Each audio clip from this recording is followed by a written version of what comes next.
1440 ہجری میں 1 to 1 question answer session کا سلسلہ شروع کرتے ہیں۔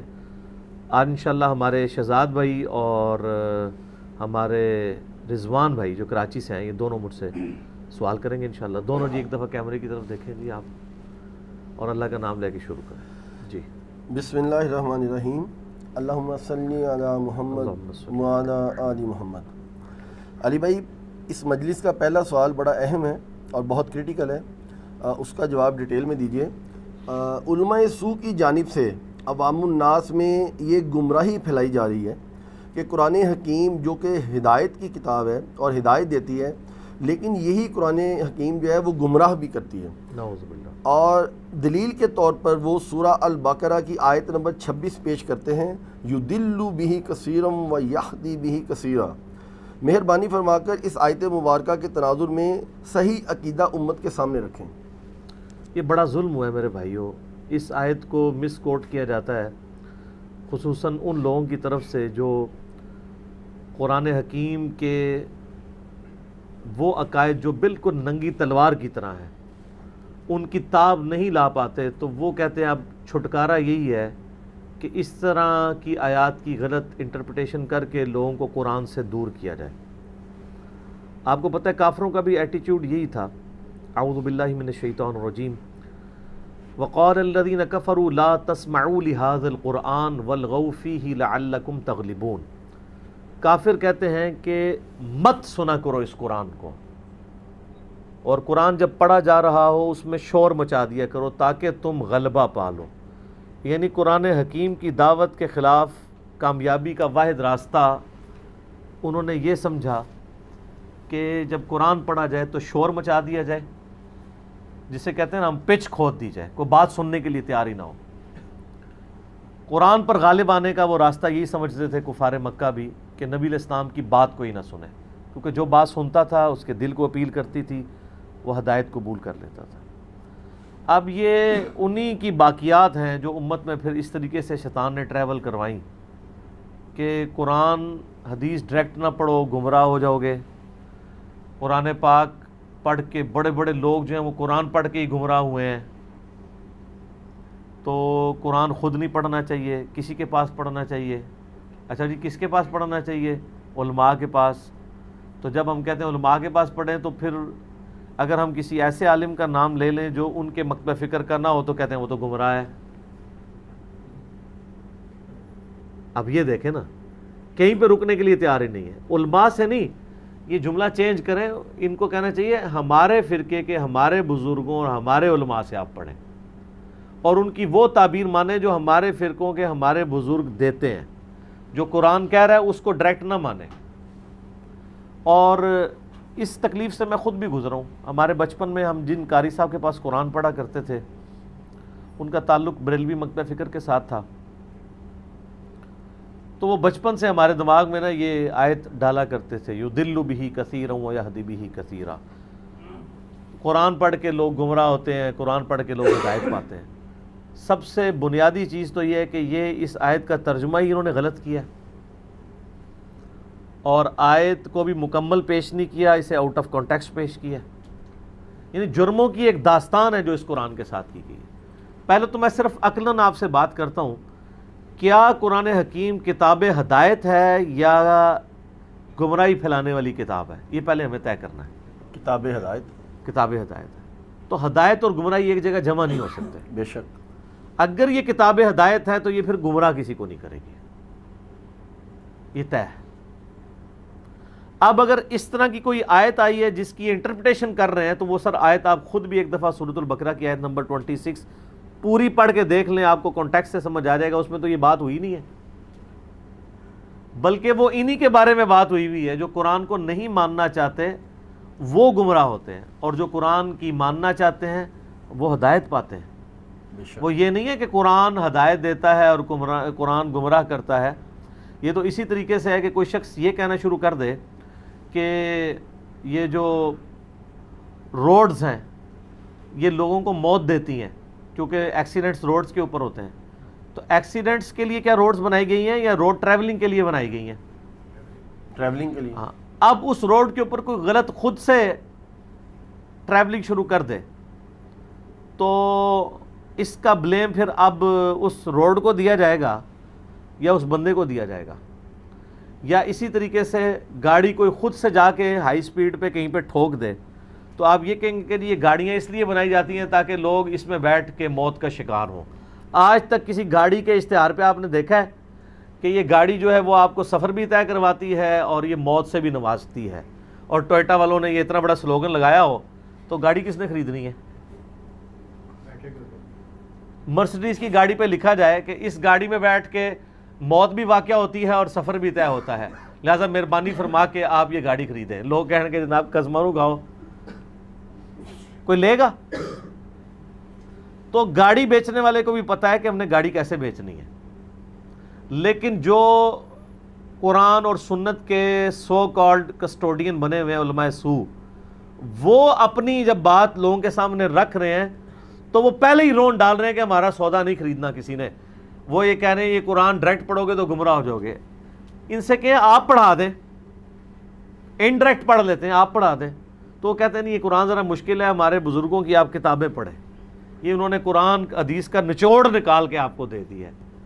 وہ نچوڑ ایسے نہیں نکالا، ایسے کر کے نکالا ہے۔ تو یہ بتانا چاہ رہے ہیں کہ ہمارے علماء کو زیادہ بہتر طریقہ آتا ہے لوگوں کو قرآن و سنت سکھانے کا بنسبت اللہ کے، کیونکہ اللہ کی کتاب مشکل، نعوذ باللہ، ان کی آسان، نعوذ باللہ۔ قرآن پورے میں کہیں آیا کہ یہ کتاب بڑی مشکل ہے، تو ہے کوئی اس کتاب سے دور بھاگنے والا؟ کیوں جی رضوان بھائی؟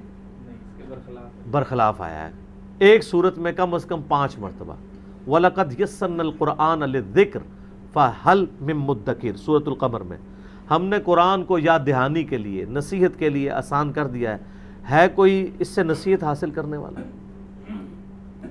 اب آ رہے ہیں اس سوال کی طرف کہ یہ جو آیت سورۃ البقرہ کی پیش کرتے ہیں نا کہ قرآن پڑھ کے لوگ گمراہ بھی ہوں گے، ہدایت بھی پائیں گے، اور یہ لوگ سب سے زیادہ زور و شور سے وہ کر رہے ہوتے ہیں جنہوں نے خود قرآن کبھی پڑھا نہیں ہوتا اور خود گمراہ بھی ہوتے ہیں۔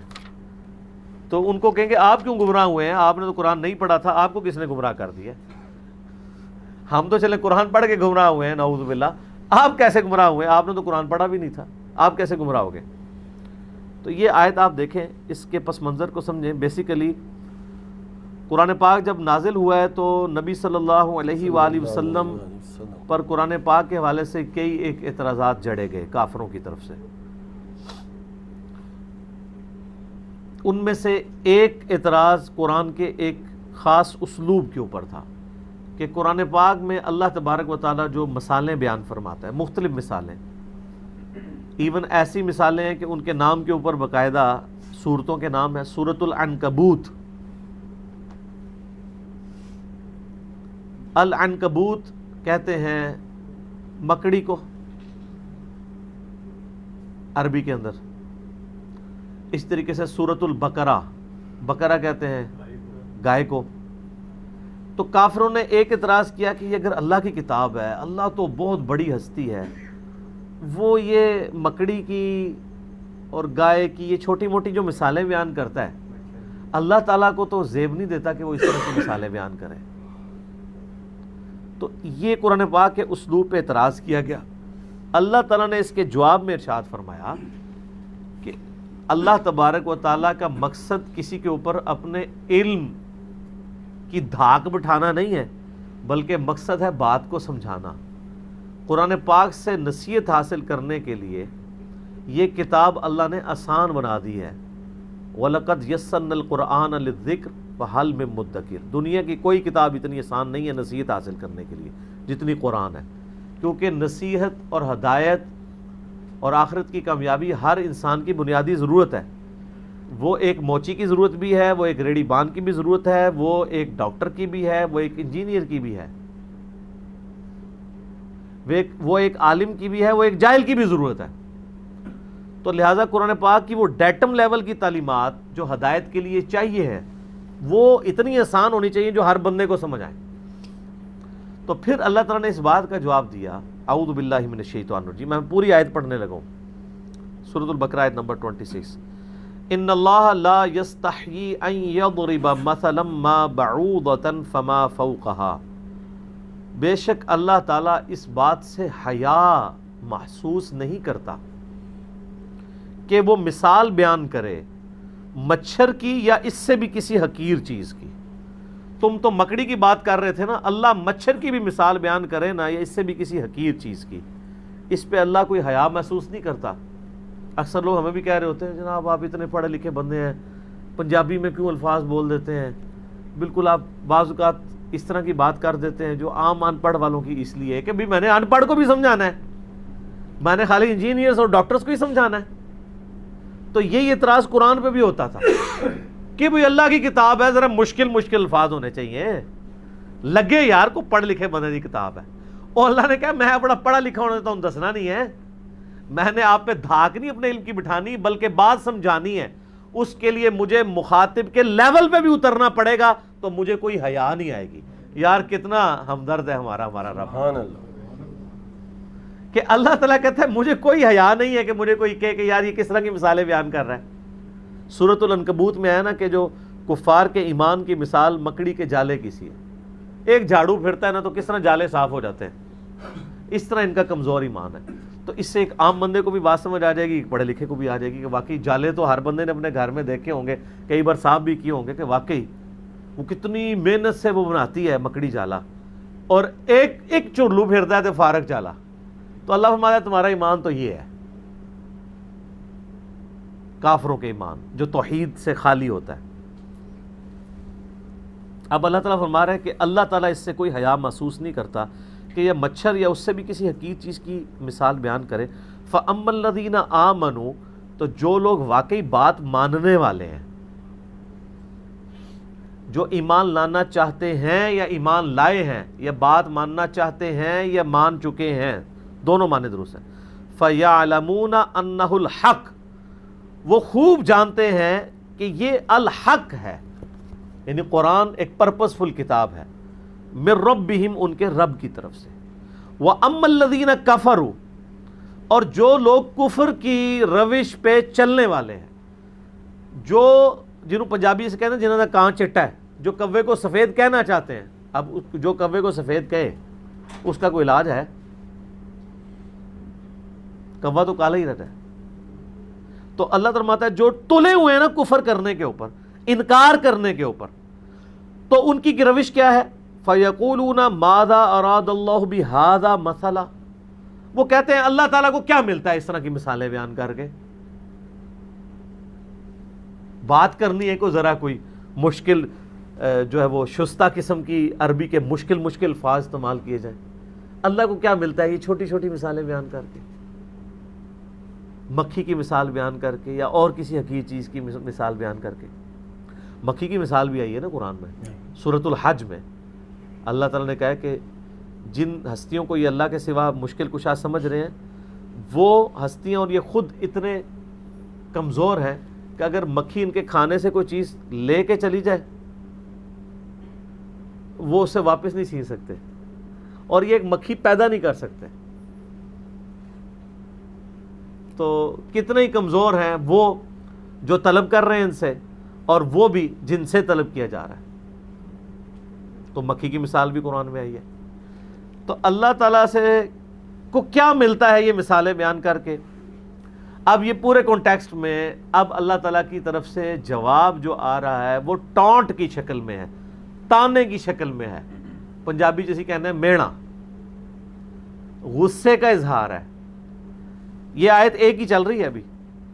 جب انہوں نے کہا نا اللہ کو کیا ملتا ہے یہ مثالیں بیان کر کے, تو اس کا جواب پہلے اللہ نے دے دیا کہ اللہ کو کوئی آر محسوس نہیں ہے بات سمجھاتے ہوئے کہ وہ مچھر کی مثال بیان کرے یا کسی حقیر چیز کی. یہ تو ٹیکنیکل جواب دے دیا, ایک پھکی والا جواب بھی آ رہا ہے. یہ پھکی ہے, اینٹی وینم ہے, الزامی جواب ہے. پہلے علمی جواب دیا, اس سے جن کا کیڑا نکلنا ہے وہ نکل جائے گا, جن کا اس سے نہیں نکلنا نا ان کے لیے پھکی والا جواب ہوتا ہے. ایک ہی آیت میں اللہ نے پہلے علمی جواب دیا کہ اللہ حیا محسوس نہیں کرتا کہ وہ کوئی کسی قسم کی مثال بیان کرے, اس کا مقصد تو بات سمجھانا ہے. اور ساتھ ہی اسی آیت میں ہے کہ جب یہ کہتے ہیں نا کہ جی کیا ملتا ہے اللہ کو, اللہ نے کہا اچھا میں نے سمجھا بھی دیا پھر بھی تم اس میں جو ہے وہ کجروی اختیار کر رہے ہو. یضل بہ کثیرا ویہدی بہ کثیرا, اللہ تعالیٰ یہ اس لیے بیان کرتا ہے تاکہ اس کے ذریعے کثیر لوگوں کو گمراہ کر دے اور کثیر لوگوں کو ہدایت دے دے۔ یہ عربی لنگوسٹک کی بات ہے، یہ نہیں کہ اللہ تعالیٰ گمراہ کرنا چاہ رہا ہے۔ مراد یہ کہ قرآن آئے گا تو دو پارٹیاں بنیں گی، ایک قرآن کے ماننے والے، انکار کرنے والے۔ نبی علیہ السلام دنیا میں آئے ہیں تو دو پارٹیاں بن گئی نا، کافر اور مسلم۔ تو اس کو اس انداز میں بھی کہا جاتا ہے کہ اللہ نے نبی کو اس لیے بھیجا تاکہ کچھ لوگ جنت میں جائیں اور کچھ لوگ دوزخ میں جائیں۔ اس لیے نہیں کہ نبی علیہ السلام ان کو دوزخ میں بھیج رہے ہوں گے، اس لیے کہ الٹیمیٹلی اینڈ رزلٹ یہ ہے کہ نبی کا انکار کرنے والے دوزخ میں جائیں گے، نبی کو ماننے والے جنت میں جائیں گے۔ تو نبی کس لیے دنیا میں آئے؟ تاکہ کچھ لوگ جنت میں چلے جائیں اور کچھ لوگ دوزخ میں۔ حالانکہ نبی علیہ السلام دوزخ میں بھیجنے نہیں آئے تھے، وہ بھیجنے جنت میں آئے تھے، لیکن نبی کا انکار کر کے الٹیمیٹلی لوگ جہنم میں چلے جائیں گے۔ تو اس سے یہ رزلٹ نہیں نکالا جائے گا کہ نبی علیہ السلام نے ان کو جہنم میں بھیجا ہے۔ سمجھ آ گئی بات کی؟ یہی بات اللہ فرما رہے ہیں کہ قرآن میں ہم یہ مثالیں اس لیے بیان کرتے ہیں تاکہ بہت سے لوگ گمراہ ہو جائیں۔ مراد جو یہ نہ مانے وہ گمراہ ہوں، قرآن پڑھ کے گمراہ نہ ہوں۔ جو قرآن کا انکار کریں گے وہ گمراہ ہو جائیں گے۔ وَيَهْدِي بِهِ كَثِيرًا، اور اللہ اس کے ذریعے لوگوں کو ہدایت دے دے گا۔ یعنی جو قرآن کو مان لیں گے ان کو ہدایت مل جائے گی، اور جو قرآن کا انکار کریں گے ان کو گمراہی ملے گی۔ لہذا قرآن گمراہ نہیں کرتا، قرآن ہدایت ہی دیتا ہے۔ قرآن کا انکار کرنے والے گمراہ ہوتے ہیں، یہ مطلب ہے اس کا۔ اور ساتھ ہی آ گیا اسی آیت میں وَمَا يُضِلُّ بِهِ إِلَّا الْفَاسِقِينَ، اور قرآن سے اللہ گمراہ نہیں کرتا مگر ان کو جو فاسق ہیں، جو خود گمراہ ہونا چاہتے ہیں۔ وہ کون ہے؟ جو قرآن کو نہیں ماننا چاہتے۔ جو قرآن کو ماننا چاہتا ہے اس کو اللہ گمراہ کرے گا۔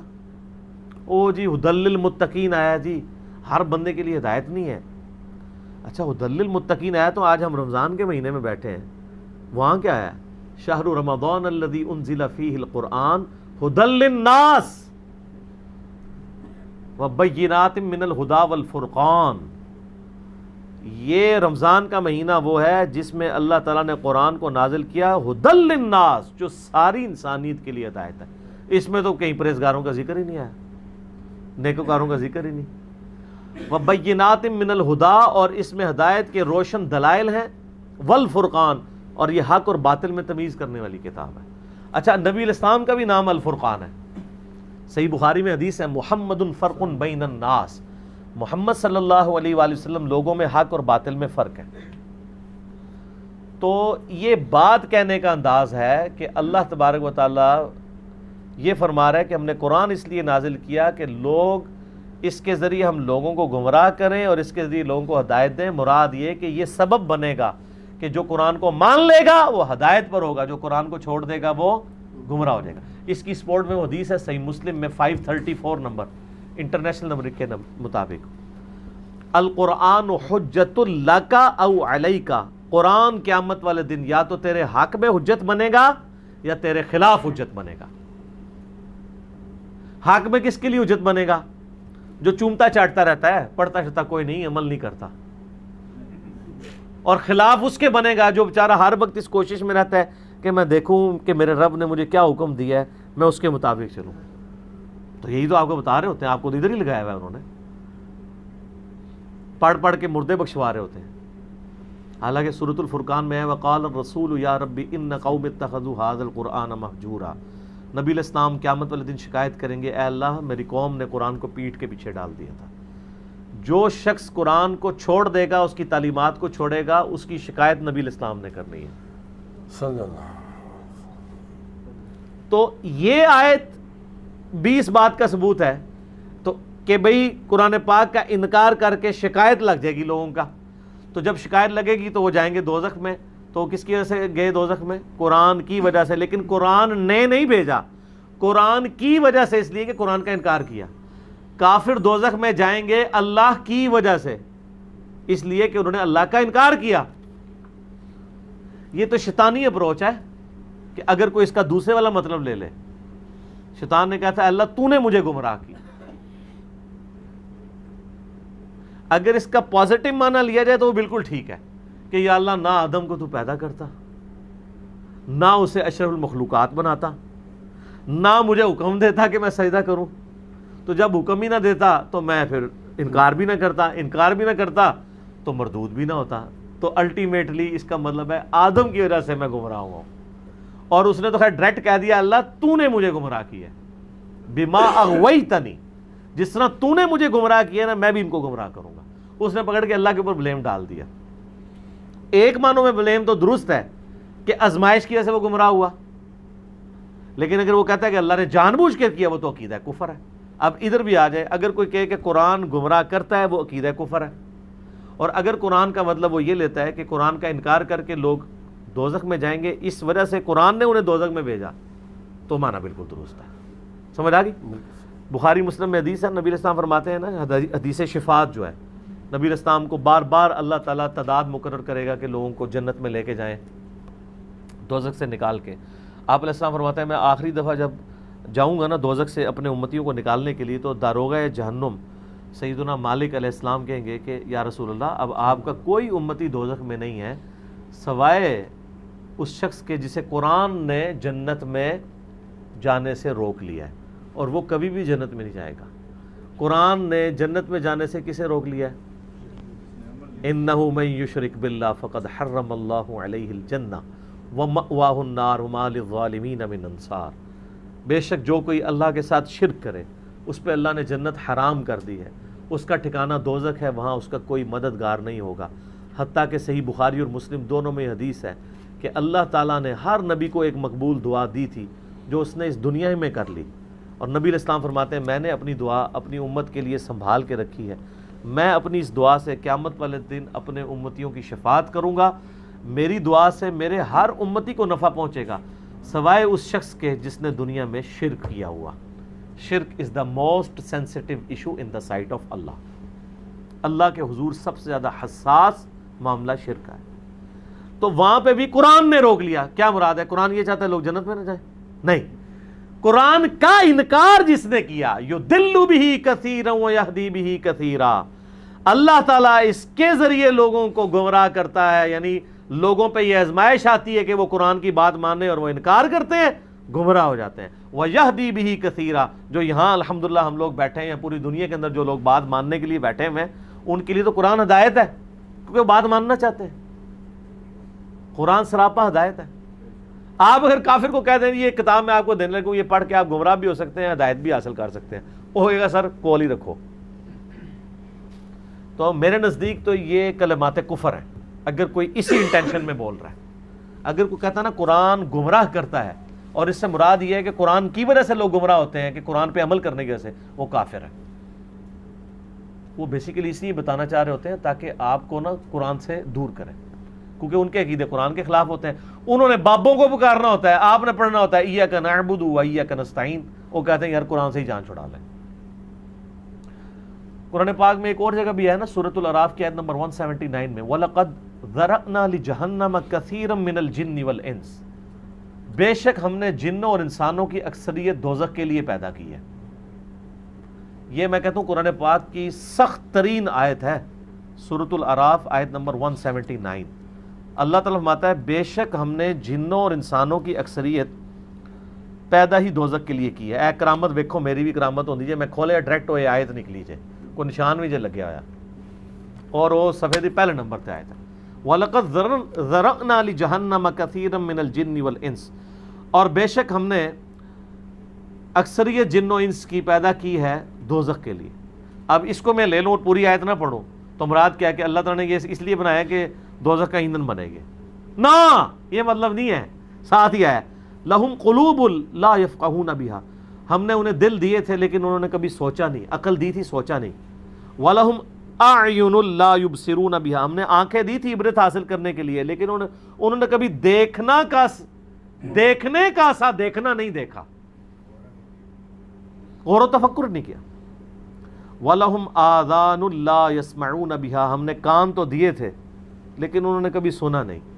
وہی بات وَقَالَ الَّذِينَ كَفَرُوا لَا تَسْمَعُوا لِهَذَا الْقُرْآنِ، اور پھر سورۃ الملک کی آیت نمبر 10 کافروں کے بارے میں وَقَالُوا لَوْ كُنَّا نَسْمَعُ أَوْ نَعْقِلُ مَا كُنَّا فِي أَصْحَابِ السَّعِيرِ، کافر کہیں گے کہ کاش ہم نے دنیا میں اپنی عقل استعمال کی ہوتی اور بات سن لی ہوتی تو آج ہم دوزخ میں نہ ہوتے. اللہ تعالیٰ فرمائے گا فَاعْتَرَفُوا بِذَنبِهِمْ، پس انہوں نے اپنے اصلی جرم کو مان لیا ہے، فَسُحْقًا لِأَصْحَابِ السَّعِيرِ، اب ان پہ پھٹکار ہو ان دوزخ والوں پہ. یعنی جرم ماننے سے جرم معاف نہیں ہوگا، جرم ماننے سے جرم صرف موت کے غرغرے سے پہلے ہی معاف ہوگا. جو جامعہ ترمذی میں حدیث ہے موت کے غرغرے سے پہلے پہلے توبہ قبول ہے، آخرت میں نہیں، ادھر توبہ کرنی ہوگی. تو اللہ تعالیٰ فرماتا ہے ہم نے ان کو عقل دی، آنکھیں دی، کان استعمال نہیں کیا. اولئک کالانعام، وہ تو چوپایوں کے مانند ہیں. بل ہم اضل، بلکہ یہ چوپایوں جانوروں سے بھی بدتر ہیں. اولئک هم الغافلون، اور یہ اصل میں غافل لوگ ہیں جو اپنے ان انسٹرومنٹس کو یوز کر کے حق بات حاصل نہیں کرتے. ولا تقف ما لیس لک بہ علم، اے انسان کسی چیز کی پیروی اس وقت تک مت کر جب تک کہ تجھے اس کے بارے میں علم نہ آ جائے. ان السمع والبصر والفؤاد کل اولئک کان عنہ مسئولا، بے شک کان، آنکھیں اور عقل اس کے بارے میں تم سے پوچھا جائے گا کہ تم نے ان انسٹرومنٹس کو یوز کر کے سچ بات تک پہنچنے کی کوشش کیوں نہیں کی. تو یہاں پہ بھی ہے اللہ نے کثرت کے ساتھ جن و انس دوزخ کے لیے پیدا کیے ہیں. کیا مطلب کہ بنائے اس لیے ہیں تاکہ ان کو، جس طرح لکڑیاں جمع کرتے ہیں آگ لگانے کے لیے، تو اللہ نے بھی یہ لکڑیاں پیدا کر دی ہیں دوزخ کے لیے؟ نہیں، مراد یہ ہے کہ انکار کر کے خود ہدایت بھی خود حاصل کرنی ہے. انا ہدیناہ السبیل اما شاکرا و اما کفورا، ہم نے ہدایت کا راستہ واضح کر دیا ہے، چاہے تو شکر گزاری کی روش اختیار کرو، خواہ ناشکری کی. والذین جاہدوا فینا لنہدینہم سبلنا، جو لوگ ہماری راہ میں کوشش کریں گے ہم اپنے ہدایت کے راستے اس کے لیے کھول دیں گے. ہر راستہ ان کو اللہ تک لے جائے گا. وہ مخلص ہوں، کوئی شخص زمین و آسمان میں تفکر کر کے اللہ تک پہنچ جائے گا، کوئی شخص اپنی ذات میں تفکر کر کے اللہ تک پہنچ جائے گا. اس طریقے سے آپ اسلام میں بھی دیکھ لیں نا، جتنے لوگ ہدایت کے راستے پہ آتے ہیں نا، کبھی کوئی نماز کے طریقے کے اوپر سرچ کرنی شروع کرتا ہے تو اس کو پتہ چلتا ہے یار صرف میری نماز نہیں غلط، میرے تو عقیدے بھی غلط ہیں. میں آپ کو کئی لوگ ایسے بتاؤں، اسلام آباد میں ہمارے جب جن دنوں میں میرا وہاں درس ہوا کرتا تھا تو میرے درس میں ایک بریلوی بھائی آیا کرتے تھے، پڑھے لکھے تھے. ہمارے درس میں لوگ اتنا عرصہ آتے رہتے ہیں، ان کو بیچاروں کو یہ نہیں پتہ چلتا اس کا فرقہ کون سا ہے. وہ کہتے ہیں وہ تو ہی مسلمان ہے، تو اسی لیے بات چلتی بھی، اور واقعی ہم مسلم ہیں. تو وہ بریلویوں کی مسجد میں اذان دیتے تھے. یہاں آئے، درس سننا شروع کیا، عقیدہ توحید کی اصلاح ہو گئی، لیکن اذان وہ اسی طریقے سے اذان کے ساتھ درود و سلام بھی پڑھ رہے ہیں، انگوٹھے بھی چوم رہے ہیں. میں نے ان کو کبھی انگوٹھے چومنے سے منع نہیں کیا. اچھا، کرتے کرتے نماز کا طریقہ ڈسکس ہوا، انہوں نے رفع الیدین بھی شروع کر دیا، انگوٹھے بھی چوم رہے ہیں، رفع الیدین بھی کر رہے ہیں، اذان کے ساتھ صلاۃ والسلام بھی پڑھ رہے ہیں. ٹھنڈی کر کے کھاؤ نا،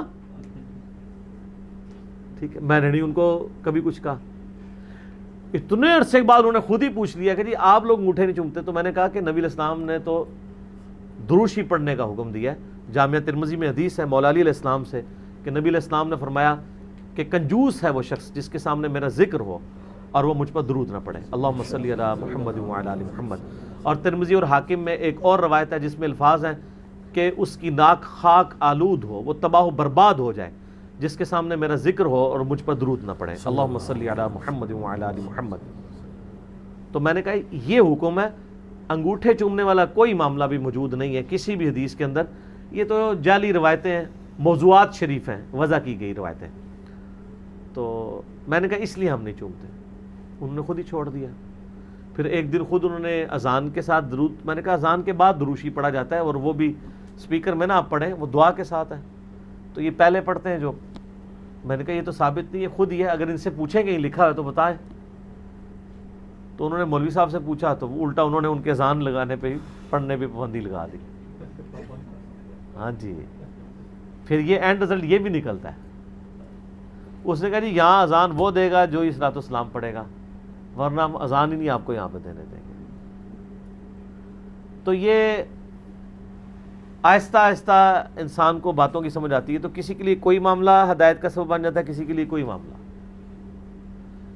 بعض لوگ جو ہیں وہ تیجے 40ویں کے اوپر تحقیق کرنی شروع کرتے ہیں تو ان کو پتہ چلتا ہے یار یہ تیجا 40واں بھی جعلی ہے اور ہم جن عقیدوں کو لے کے چل رہے ہیں وہ بھی جعلی ہیں. ہمارے یہاں پہ ایک بھائی آتے ہیں، کچھ انہوں نے کوسچن آنسر سیشن بھی کچھ دفعہ کیا، اسامہ بھائی. اب وہ بھی کٹر بریلوی تھے. وہ حج پہ جانے لگے تو انہوں نے یوٹیوب پہ حج اور عمرے کا طریقہ لکھا تو میری ویڈیو کھل گئی، وہ انہوں نے دیکھی تو اس میں ظاہر ہے کہ ہم نے حج اور عمرے کے طریقے میں روزہ شریف کی حاضری کا طریقہ بھی بتایا ہے، اس میں نبی الاسلام کے بارے میں جو غلط عقائد ہیں ان کو بھی ہائی لائٹ کیا ہے، صحیح عقائد کو بھی ہائی لائٹ کیا، کرتے کرتے ایک لیکچر سے اللہ نے ان کو ہدایت دے دی۔ حج کے لیے ابھی کچھ مہینے باقی تھے، وہ لیکچر سنا، اس کے بعد نماز والا لیکچر سنا، نماز کا طریقہ سنت کے مطابق کر لیا جو بخاری مسلم میں لکھا ہے، عقیدے صحیح کر لیے، اور حج کرنے کے لیے جب گئے تو اللہ تعالیٰ نے سارے عقائد کی اصلاح کی ہوئی تھی۔ الحمدللہ الحمدللہ اللہ تعالیٰ سبب بناتا ہے، ٹھیک ہے، کسی کے لیے آپ میں سے ہر شخص جدھر بھی کوئی ادھر کو بیٹھا ہوا ہے، ہر ایک بندے کی اپنی سٹوری ہوگی۔ اب یہ مجھے اختر بھائی بتا رہے تھے، انہوں نے وہ انا فتحنا لک فتحا مبینا، وہ جو قرآن کی آیت ہے سورہ فتح کی پارہ نمبر 26 میں، وہ جو اعلیٰ حضرت نے ترجمہ کیا ہے کہ اے نبی ہم نے آپ کو روشن فتح عطا فرمائی تاکہ آپ کے صدقے سے آپ کے پچھلوں کے اور آپ کے اگلوں کے گناہ معاف کر دیں۔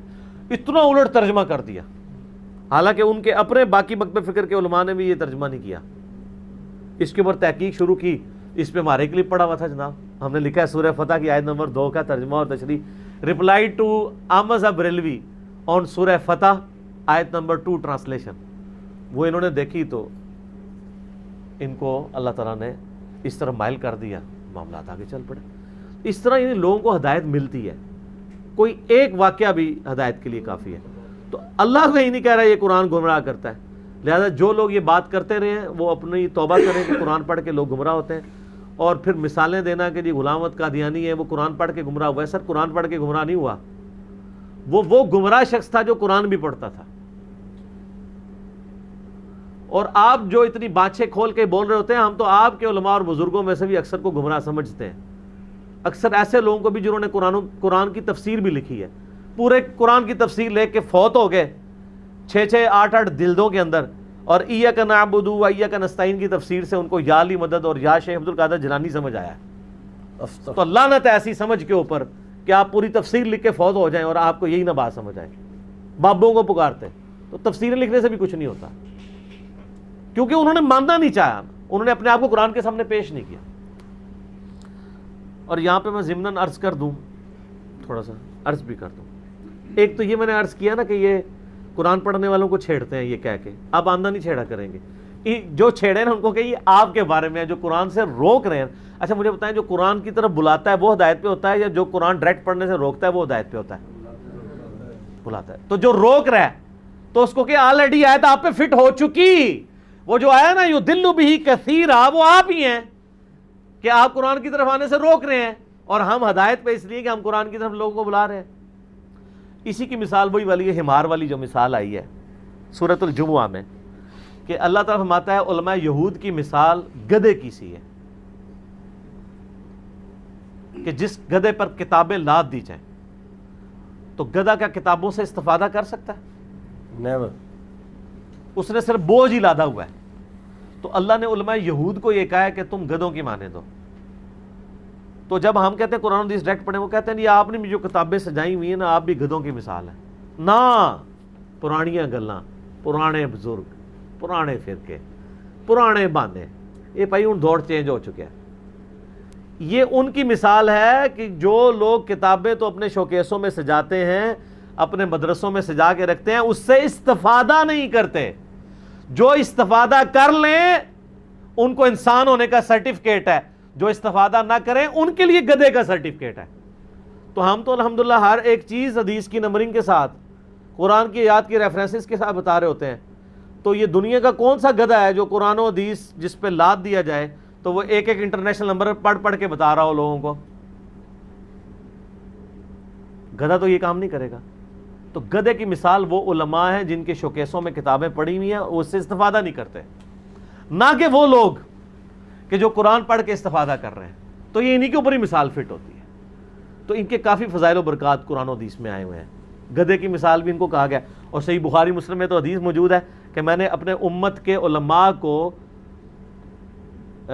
گدھوں کی مانند دوزخ میں اپنی انتڑیوں کے گرد چکر کاٹتے ہوئے دیکھا ہے، جیسے کولو کا بیل کاٹتا ہے۔ پانی نکالنے کے لیے پرانے زمانے میں گندم کے دانوں کو سٹوں سے الگ کرنے کے لیے نا اوپر وہ چلائے جاتے تھے، گدھے چلائے جاتے تھے اپنی انتڑیوں کے گرد. اور اس میں الفاظ ہیں بخاری مسلم میں کہ اہل جنت ان سے پوچھیں گے حضرت صاحب آپ کے واعظ سن سن کے، آپ کی درد بھری تقریریں سن سن کے ہم تو جنت میں پہنچ گئے، حضرت صاحب تسی کی تھے؟ تو وہ کہیں گے کہ ہم تمہیں جو کچھ کہا کرتے تھے وہ خود نہیں کرتے تھے، اور جن چیزوں سے تمہیں منع کیا کرتے تھے خود منع نہیں ہوتے تھے. اور آگے بریکٹ میں ہے کہ انجینئر صاحب ہم علماء سو کی خوب کلاس لیا کرتے تھے، جس کی وجہ سے تمہیں یہ سمجھ آ گئی کہ یہ علماء سو ہیں، تو تم نے صرف تعلیمات پہ عمل کرنا شروع کیا تو تم جنت میں پہنچ گئے، اور ہم نے عمل نہیں کیا دوزخ میں پہنچ گئے. اسی لیے کہتے ہیں نا، میں اکثر کہتا ہوں کہ مولوی جو کچھ کہہ رہا ہوتا ہے نا اس سے چلیا کرو، مولوی جو کر رہا ہوتا ہے نا وہ نہ چلیا کرو. کہہ تو سارے میٹھی میٹھی باتیں کر رہے ہوتے ہیں. یہ جتنے دہشت گرد قسم کے مولوی جو تقریروں میں ایک دوسرے کے اوپر کفر کے فتوے لگاتے ہیں، یہ جب ٹی وی پہ آگے کتنی میٹھی باتیں ہیں، نہیں ہم تو بھائی بھائی ہیں سارے ماشاءاللہ، ایک ملک ہے، اکٹھا رہنا چاہیے، نہیں لڑنا چاہیے. تو یہ جو کچھ کہہ رہے ہیں نا اس پہ عمل کریں. وہ جو کر رہے ہوتے ہیں نا، جو برین واشنگ کر کے آپ کے اوپر دوڑا رہے ہوتے ہیں لوگوں کو، اس پہ نا آپ عمل کریں. گدھے کی مثال بھی آ گئی ان کے لیے. اب جب اس طرح کی مثالیں بیان ہوگی تو یہ غصہ ہی کھائیں گے نا. ہمیں تو نہیں کوئی قرآن سے بیان کرے قرآن میں گدھے کی مثال ہی، ہمیں کوئی غصہ نہیں آئے گا. ہم کہیں گے اللہ کا شکر ہے ہم نے گدھے والا کام نہیں کیا. آپ نے گدھے والا کام کیا تھا، اپنے شوکیسوں پہ لادی ہوئی تھی کتابیں. ہم نے تو الحمدللہ آپ کے وہ جو گدھے تھے ان کا بوجھ بھی ہلکا کیا. وہاں سے اڑنے کا انہوں تو پڑھنا نہیں، ہم نے وہاں سے نکال لی. اڑو بھی سوکھے ہو گئے نے، وہ وزن بھی چکیا سی، پڑھتے بھی کوئی نہیں سن. وہ کھوتے کا بھی وزن سارا چوک لیا سی، چوک کے جناب ایتھے لگاتا پڑھ پڑھ کے لوگوں دس بھی رہے ہیں فائدہ. اور کتے کی مثال بھی میں نے بتایا نا سورۃ الاعراف میں یہ جو آیات ہیں، ان سے پیچھے 175-6 میں بلعام بن بعورہ یہودی عالم کو اللہ نے کہا یہ کتے کی مثال ہے کہ اس کو ہم نے اتنا علم دیا تھا لیکن پھر یہ پستی میں جا کے گرا، دنیا کا کتا بن گیا. اب یہ اس کتے کی مثال ہے جو جسے کوئی چیز ملے تب بھی وہ زبان ہانپتا ہے، نہ ملے تب بھی زبان ہانپتا ہے. یعنی کوئی کام کرے تب بھی ہانپتا ہے اور نہ کرے تب بھی ہانپتا ہے. تو علماء کا بھی علماء سو کا بھی یہی حال ہے کہ وہ کام کریں تب بھی چندہ مانگتے ہیں، نہ کریں تب بھی چندہ مانگتے رہتے ہیں. علماء سو کی، میں علماء حق کی نہیں، میں بہت دل سے عزت کرتا ہوں علماء حق کی، لیکن کسی نے غلطی سے بھی مجھ سے پوچھنا نہیں ہے کہ علماء حق ہے کون ہے، کیونکہ میرے لیے آزمائش شروع ہو جائے گی. تو اس کو آپ بس اسی طرح رہنے دیں کہ ہم علماء کا تہ دل سے احترام کرتے ہیں، علماء حق کا. اور علماء سو کے تو آپ بھی خلاف ہیں. اور میں یہ کہتا ہوں علماء سو کے خلاف ہونے پہ اجماع ہے. آپ بریلویوں سے پوچھیں دیوبندیوں کے علماء، وہ کہتے ہیں علماء سو ہیں.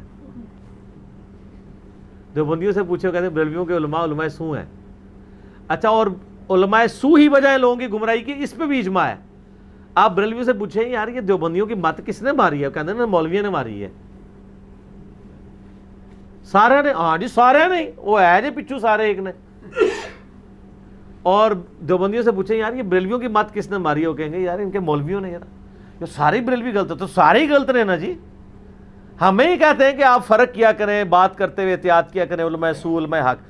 خود یہ اپنے علاوہ سب کو علماء سو کہتے ہیں، کبھی نہیں کہتے ان میں اچھے لوگ بھی ہیں.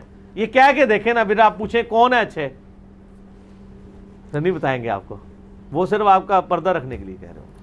ٹھیک ہوگا جی. قرآن کتاب ہدایت ہے، اس پہ تو میں گھنٹوں بول سکتا ہوں. غدیر خم کی حدیث جو اپنے منہج پہ ہم نے لکھی ہوئی ہے، صحیح مسلم میں اوپر تلے 4 حدیث ہیں، اس میں بھی الفاظ ہیں 6225 سے 6228 کہ لوگوں آگاہ ہو جاؤ، میں بھی ایک انسان ہوں، قریب ہے کہ اللہ کا قاصد یعنی موت کا فرشتہ میرے پاس آئے اور میں اس کی دعوت قبول کر لوں. میں اپنے بعد تم میں 2 بھاری چیزیں چھوڑ کے جا رہا ہوں.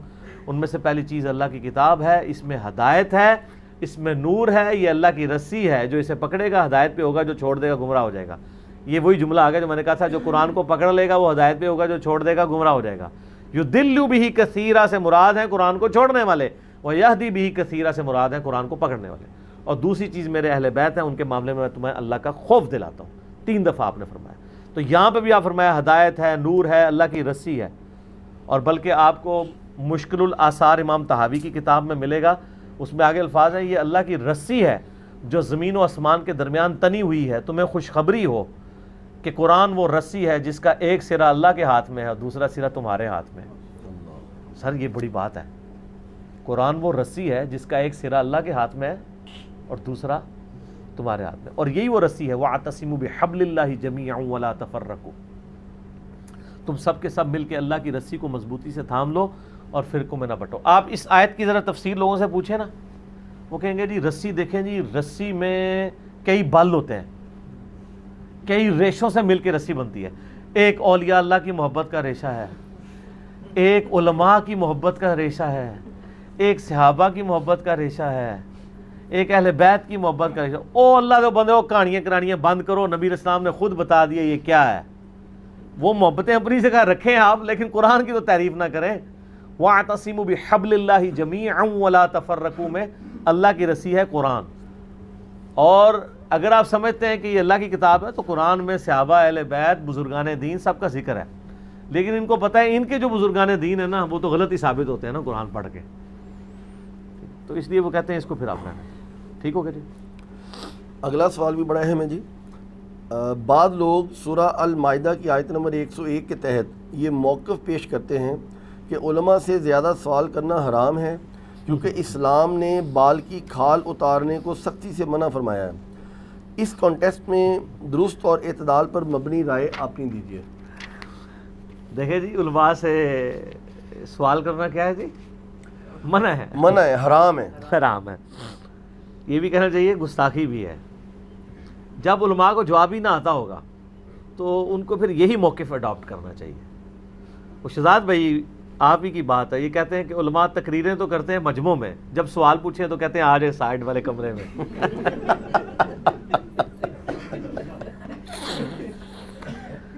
تقریر کرتے ہیں عوام الناس میں, سوالات کے جوابات دیتے ہیں کمرے میں اکرام مسلم کے ساتھ. ٹھیک ہے, کمرے جاندے ہو پھر تسی جدوں پڑھاندے نا؟ جی جی بالکل. اچھا, سارے تو نہیں جا سکتے نا, مجمع ہی لے کے چلے جاتے ہیں. اچھا مجمع لے کے, یہ ویسے سب سے آسان طریقہ ہے بچنے کا کہ کلے نہ جاؤ, پورا مجمع ہی لے کے کمرے چلے جاؤ.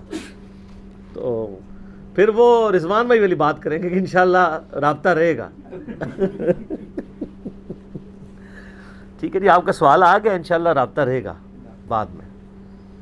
تو بال کی کھال اتارنا, یہ جو قرآن کی انہوں نے آیت پیش کی ہے نا سورۃ المائدہ کی, یہ بالکل آؤٹ آف کانٹیکسٹ انہوں نے پیش کی ہے, اور اپنی نااہلی کو چھپانے کے لیے اس طرح کی آپ لیم ایکسکیوزز ڈیوائز کر سکتے ہیں جی, کہ جب آپ کو سوالات کے جوابات ہی نہ آتے ہوں تو پھر آپ کہیں گے اچھا ایک طرف آپ ہی ہمیں کہانی کرا رہے ہوتے ہیں علماء سے پوچھ کے چلیں, جب پوچھتے ہیں تو کہتے ہیں زیادہ نہیں پوچھنا گستاخی ہے.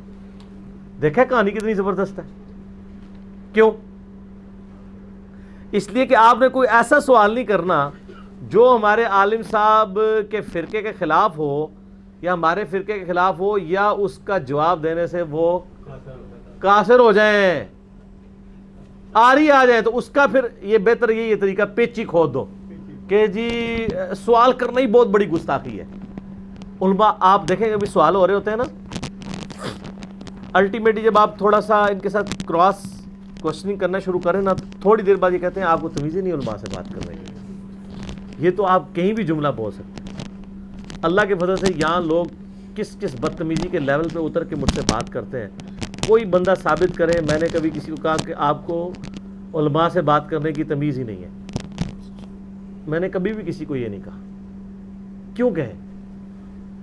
جو علم کی دنیا کے شاہ سوار ہوتے ہیں نا, وہ کسی کے انداز بیان کے اوپر, اس کے الفاظ کے چناؤ کے اوپر, اس کے بولنے کے سٹائل پہ نہیں جاتے ہیں, بلکہ صرف علم کی بات کو فالو کرتے ہیں.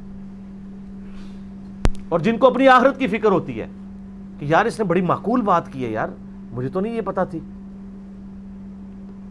میں نے آپ کو رمضان بھائی کا, رمضان کا ہی مہینہ ہے, رمضان بھائی کا واقعہ کئی بار سنایا ہے. وہ ایک حنفیوں کی مسجد میں چلے گئے, بریلوی یا دیوبندی کسی, تو انہوں نے عصر کی نماز, وہ کہتے ہیں میں نے امام صاحب کے پیچھے ادا کی, تو وہ سنت کے مطابق نماز پڑھتے تھے, رکوع میں جاتے وقت اور رکوع سے اٹھتے وقت رفع الیدین کرتے تھے. وہ کہتے ہیں بائی چانس میری نظر پڑی کہ وہ امام صاحب نے اپنے پاس مصلی کے ساتھ ایک ڈیسک رکھا ہے, اس پہ صحیح مسلم شریف رکھی ہوئی ہے. تو کہتے ہیں نماز پڑھ کے میں نے ان سے ادب سے سوال کیا کہ سر ابھی آپ نے جو مجھے نماز پڑھائی ہے نا, یہ اس طریقے کے مطابق نہیں ہے جو آپ کے ڈیسک پہ پڑی ہوئی کتاب کے اندر لکھا ہوا ہے. ہائے ہائے ہائے ہائے, اس سے بڑا کوئی چھکا مار سکتا ہے؟ یعنی مجھے کوئی آگے کہے کہ علی بھائی آپ جو ادھر بیٹھ کے تقریریں کرتے ہیں نا, وہ اس کے مطابق نہیں ہے جو ان کتابوں میں لکھا ہوا ہے. سر مجھے تو رات کو نیند نہیں پڑے گی. میں کہوں گا بتاؤ ذرا کون سی چیز نہیں لکھی ہوئی. ہمیں تو آج تک لوگوں نے یہی گلا کیا کہ آپ یہ کوئی بتا رہے ہیں بتانا بند کرے. لکھا ہوا ہے لیکن نہ بتائے, پلیز نہ بتائے. یہ تو لوگ کہتے ہیں. علماء بھی یعنی گزارشات بھیج رہے ہوتے ہیں, عوام الناس بھی ہاتھ جوڑ جوڑ کے کہ نہ بتائیں نہ بتائیں. یہ دیکھ لیں سچائی, جہاں سچائی ہے وہاں لوگ کہہ رہے ہوتے ہیں کہ یار لکھا ہوا ہے مانتے ہیں, نہ بتایا کرو.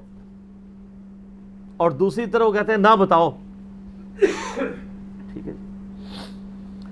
اور یہ لوگ کس طرف کھڑے ہیں, ان کو بتائیں کہ یہ لکھا ہوا ہے اور آپ اس کے خلاف ہیں, تو یہ پھر وہ کہتے ہیں جیسے ہی میں نے اس کو بتایا نا کہ یہ مسلم شریف میں جو طریقہ لکھا ہے وہ اس کے مطابق نہیں جو آپ نے نماز پڑھائی ہے. وہ کہتا ہے کھڑا ہو گیا, اس نے اپنے نیچے سے یوں مسلح نکالا, کہتا ہے دیکھو اس کو علماء سے بات کرنے کی تمیز نہیں ہے. وہ یہ ہے کہ بال کی کھال نہ اتاریں. وہ کون سی بال کی کھال اتارنا ہے جس سے ممانعت کی گئی ہے, وہ یہ ہے کہ آپ اوورآل ڈاکٹرائن کلیئر کریں. اور یہ آیت اسپیسیفکلی نبی علیہ السلام کی مبارک زندگی کے لیے خاص تھی. اس کا ایک پہلو تو ظاہر قیامت تک کے لیے کہ آپ کو صرف کچھ چیزیں جس میں شریعت نے خاموشی اختیار کر لی ہے اس میں تو بال کی کھال نہیں اتاریں گے. جیسے مسئلہ تقدیر کے بارے میں قرآن پاک میں واضح طور پہ سورۃ الانبیاء میں فرما دیا لا یسأل عما یفعل وہم یسألون. اللہ کو کوئی نہیں پوچھ سکتا کہ اس نے یہ کام کیوں کیا, اور اللہ ہر ایک کو پوچھ سکتا ہے. اب یہاں تو ہم اللہ کو نہیں پوچھیں گے, یعنی میں اللہ کو نہیں پوچھ سکتا کہ دن رات میں 5 نمازیں کیوں ہیں, 3 کیوں نہیں ہیں, رمضان کے 1 مہینے کے روزے کیوں ہیں, 1 ہفتے کے روزے کیوں نہیں ہیں, غسل جنابت کیوں رکھا ہوا ہے, اور نماز کے لیے وضو کرنا کیوں ضروری ہے. آپ اس کی جتنے مرضی سائنٹیفک کہانیاں بنا کے, وہ تو مولوی میں ان سے بہتر پیش کر سکتا ہوں, میں ان کہانیوں میں نہیں پڑھتا. شریعت اللہ کی طرف سے اس کو اس طرح منو ان ماننا ہوتا ہے. آپ لاکھ دلائل پیش کریں گے, میں اس کو کاؤنٹر آرگومنٹ بھی دے دوں گا. اس لیے وہ چیزیں غلط ہیں جو علماء نے ایک طریقہ اڈاپٹ کیا ہوا ہے لاجکس پیش کرنے کا. اللہ تمہارا لا یسأل عما یفعل وہم یسألون, will of God ہے. آپ کہیں جی اللہ تعالیٰ نے پیدائش کا ذریعہ ماں کو کیوں بنایا, باپ کو کیوں نہیں بنایا, تو اس کا جواب کیا ہوگا؟ اللہ کی مرضی, will of God. تو ان باتوں میں آپ نے نیٹی گریٹی اس میں بال کی کھال نہیں اتارنی. باقی جو شریعت کے مسائل ہیں وہ تو پوچھنے ہیں سر, ایک ایک چیز پوچھنی ہے. ہم بال کی کھال یہاں اتارتے ہیں نا تبھی تو لوگوں کو بات پتہ چل رہی ہے, ورنہ تو لوگوں کو پہلے پتہ ہی نہیں تھا, جو جدھر لگا ہوا تھا ادھر ہی لگا ہوا تھا. اب آ جائیں اس آیت کی طرف, سورۃ المائدہ کی آیت نمبر 101. اس کا تو کنٹیکسٹ ہی بالکل ڈیفرنٹ ہے. وہ آیت یہ ہے, اعوذ باللہ من الشیطان الرجیم, یا ایھا الذین آمنوا لا تسألوا عن اشیاء ان تبد لکم تسؤکم. اے ایمان والو مت سوال کیا کرو ان چیزوں کے متعلق کہ جو تم پر اگر کھول کر بیان کر دی جائیں تو تمہیں بڑی بری لگے. وَإِن تَسْأَلُوا عَنْهَا حِينَ يُنَزَّلُ الْقُرْآنِ, اور اس کے باوجود اگر تم ان چیزوں کے بارے میں سوال کرتے رہو گے اس دوران جب کہ قرآن کا بھی نزول ہو رہا ہے. آج ہو رہا ہے قرآن کا نزول, تو اس آیت کے اندر ہی لکھا ہوا ہے سورۃ المائدہ آیت نمبر 101. اگر یہ سوال تم اس وقت کرو گے ان چیزوں کے بارے میں جب کہ قرآن نازل ہو رہا ہے, تبد لکم, تو پھر تمہیں بتا دی جائیں گی. عفا اللہ عنہا, اللہ نے خود ہی ان سے درگزر کیا ہوا ہے, ان معاملات کو صرف نظر کیا ہوا ہے. واللہ غفور حلیم, اللہ تعالیٰ بخشنے والا اور حلم والا ہے. قد سألہا قوم من قبلکم, اس طرح کے سوالات تم سے پہلی قوموں نے بھی اپنے پیغمبروں سے کیے. ثم اصبحوا بها کافرین, اور پھر صبح انہوں نے اس حال میں کی کہ وہ کفر پہ مر گئے. یعنی نبی علیہ السلام جب دنیا میں موجود تھے ان سے کوئی سوال ایسا نہیں کرنا ایسی چیزوں کے بارے میں جو تمہیں ظاہر کی جائیں تو تمہیں بری لگے. وہ کون سی چیزیں ہیں؟ اس کے کانٹیکسٹ میں صحیح بخاری میں کتاب التفسیر چیپٹر میں سورۃ المائدہ کی آیت نمبر 101 کے کانٹیکسٹ میں حدیث موجود ہے, اور یہ حدیث صحیح مسلم میں بھی ہے کہ نبی صلی اللہ علیہ وآلہ وسلم سے لوگ آگے پوچھا کرتے تھے مذاق کے طور پہ, کسی کی اونٹنی گھوم گئی ہے نا, یا رسول اللہ آپ اللہ کے نبی ہیں نا, آپ پہ وہی نازل ہوتی ہے, آپ بتائیں میری اونٹنی اس وقت کدھر ہے. پیغمبر اس لیے دنیا میں کیا آتا ہے, پیغمبر تو ہدایت کا امام ہوتا ہے. اچھا, پھر اسی حدیث میں بخاری و مسلم کی آتا ہے کہ کچھ لوگ آتے اور سوال کرتے, یا رسول اللہ میرے بارے میں لوگ طرح طرح کی باتیں کرتے ہیں کہ میرا باپ فلاں ہی فلاں ہے, یعنی میں نعوذ باللہ آؤٹ آف ویڈ لاک پیدا ہوا ہوں، میں کنٹرول الفاظ میں گفتگو کر رہا ہوں، تو بتائیں میرا باپ کون ہے؟ اب اللہ تعالیٰ مارا ہے کہ ایسے سوال مت کرو کہ اگر تمہیں بتا دیا جائے تمہیں برے لگیں گے. اگر واقعی وہ اس طرح کا ہوا اور بتا دیا گیا تو پھر یہ کہیں گے بھی نبی نے ہمارا پردہ ہی نہیں رکھا، اللہ نے ہمارا پردہ ہی نہیں رکھا. تو تم ایسے سوال مت کیا کرو. تو ایک کانٹیکسٹ یہ بھی ہے، اور اسی کانٹیکسٹ میں ایک حدیث بڑی لمبی بخاری اور مسلم میں موجود ہے کہ نبی علیہ السلام ایک دفعہ ممبر پہ چڑھ گئے. وہ جو ہمارے بریلوی حضرات وہ علم الغیب پہ پیش کر رہے ہوتے ہیں، وہ اس طرح نہیں ہے جس طرح آپ پیش کر رہے ہوتے ہیں. یعنی نبی علیہ السلام کے پہ یوں اعتراضات ہوئے تو نبی علیہ السلام ممبر پہ چڑھے. آپ علیہ السلام فرمائے جب تک میں اس ممبر پہ موجود ہوں مجھ سے جو کچھ تم پوچھو گے میں تمہیں بتا دوں گا، جب تک ممبر پہ موجود ہوں. وہ اس لیے کہ اللہ کی غیبی تائید تھی. اللہ تعالیٰ نے آپ کو وحی کے ذریعے چیز بتا دی کہ آپ ممبر پہ چڑھ دیں، سوال ان کو کرنے دیں، جواب میں دوں گا. ورنہ تو کئی سوال قرآن میں ہیں نبی علیہ السلام سے کیے گئے، آپ نے جواب نہیں دیے. سورۃ الکہف میں جو قصہ موسیٰ اور خضر کے بارے میں سوال ہوا ہے تو نبی علیہ السلام کتنے دن تک آپ انشاءاللہ کہنا بھول گئے تھے، وہی نازل نہیں ہوئی ہے.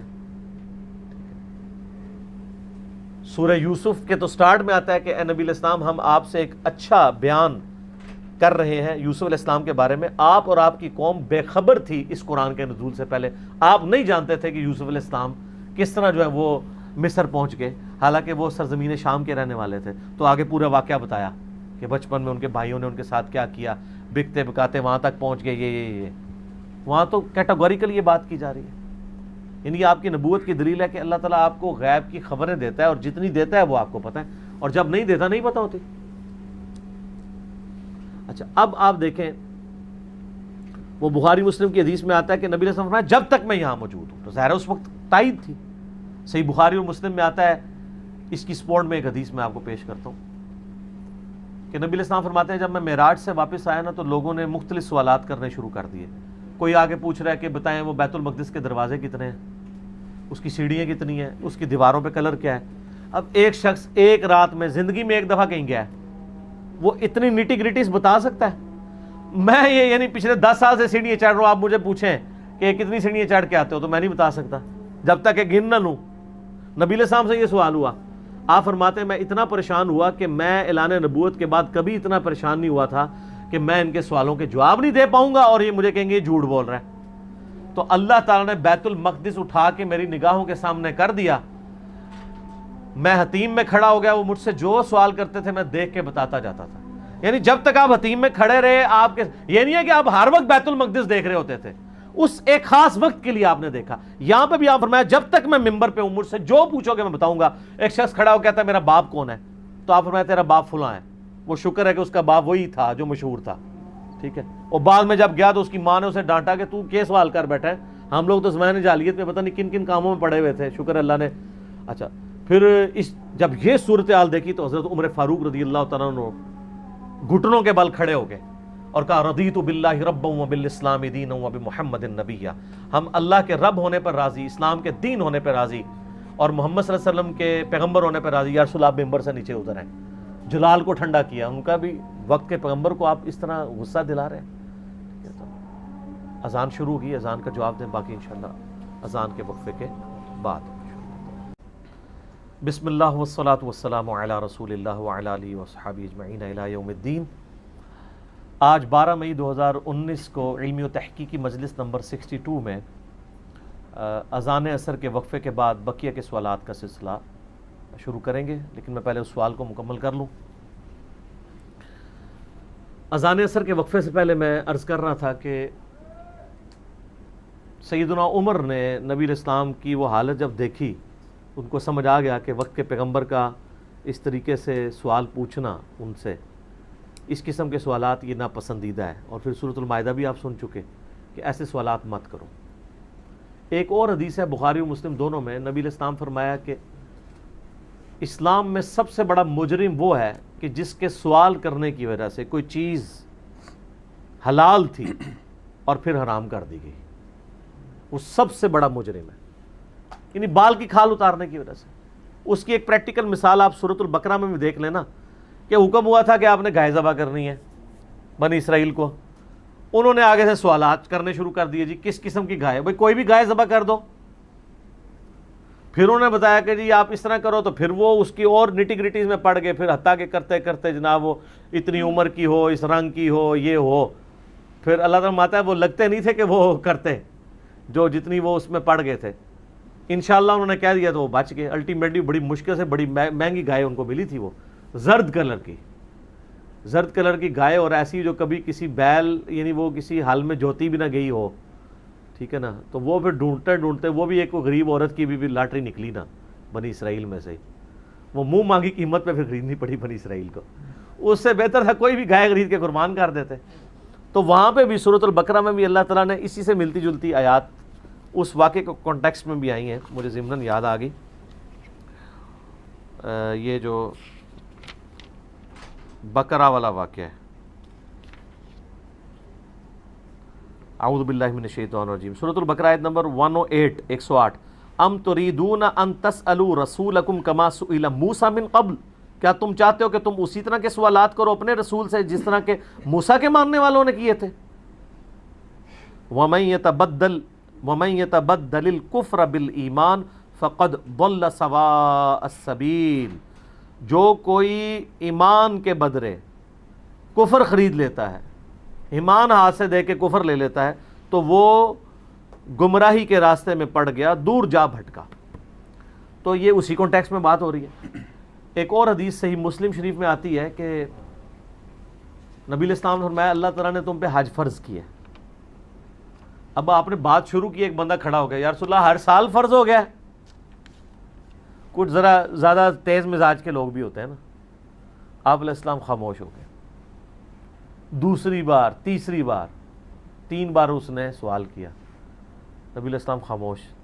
پھر تھوڑی دیر بعد آپ نے فرمایا کہ اس طرح سوال نہ کیا کرو, میں خود سے بات کلیئر کر دوں گا. اگر میری زبان سے ہاں نکل جاتا تو تم پہ ہر سال ہی حج فرض ہو جاتا. یہ جو بنی اسرائیل کے اوپر کئی شریعت کی پابندیاں آ گئی تھیں, وہ کس وجہ سے آئی تھی؟ وہ اپنے پیغمبروں کو تنگ کرتے تھے.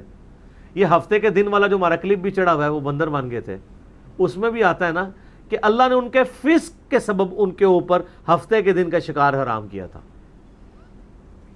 ایک تو ڈیٹم لیول کی پابندیاں وہ تو ہیں, لیکن یہ والی جو پابندیاں ہوتی ہیں نا وہ پھر اس وجہ سے آتی ہیں. ہمارے ساتھ بھی یہ ہاتھ ہو چکا ہے. بخاری مسلم دونوں میں حدیث ہے, نبی علیہ السلام فرماتے ہیں مجھے اللہ تعالیٰ نے شب قدر دکھائی, پھر میں باہر نکلا تو میں نے 2 مسلمانوں کو لڑتے ہوئے دیکھا, تو اللہ نے مجھے بلا دی, اب تم اسے رمضان مبارک کی آخری عشرے کی طاق راتوں میں تلاش کرو. تو یہ اس طرح ہو جاتا ہے. تو اس لیے کہا جا رہا ہے کہ نبی علیہ السلام جب موجود ہیں, قرآن نازل ہو رہا ہے, کوئی اس قسم کی سوالات نہ کرو. اور یہی تعلق حلال اور حرام والے چکر میں بھی ہے, یہ یاد رکھیے گا. میں نے وہ بھینس, گھوڑا, گدھا, مرغی, انڈا یہ حلال ہے کہ نہیں, اس کے کانٹیکسٹ میں ایک کلپ ریکارڈ کروایا ہے ڈیٹیل.